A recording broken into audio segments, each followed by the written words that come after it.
अंतराळवीर Sunita Williams या 9 महिन्याच्या शर्थीच्या प्रयत्नानंतर परत भूतलावर आलेले आहेत. त्यांनी इथे आल्यानंतर आपण भारताला भेट देणार आहोत असं म्हटलेलं आहे. भारताला भेट देण्याची त्यांनी 1-2 कारणं सांगितली.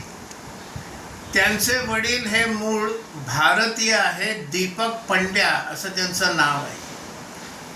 त्यांच्या ज्या मातोश्री आहेत उर्सुलिना बॉनी झालोकार या स्लोवाक आहेत. पण मी माझ्या वडिलांच्या मूळ देशाशी, माझ्या वडिलांचा जो मूळचा मायदेश आहे त्या ठिकाणी मी जाणार आहे. आणि त्यांनी म्हणताना असं म्हटलं की माझं यान अनेक वेळा पृथ्वीच्या प्रदक्षिणा करत असताना हिमालयावरनं गेलं आणि हिमालयावरनं जात असताना मला भारताचं जे दर्शन माझ्या अंतराळ यानातून घडलं ते अद्भुत दर्शन होतं असं देखील त्या म्हणाल्या.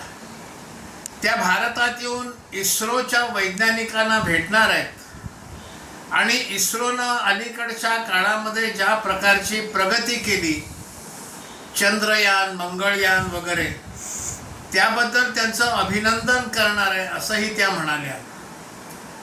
आपल्याला आठवत असेल की त्या आधी असंही म्हणाल्या होत्या की माझ्याबरोबर नेहमी गणपतीची मूर्ती असते आणि मी अंतराळात जेव्हा गेले तेव्हा गणपतीची मूर्ती देखील मी माझ्यासोबत ठेवली होती.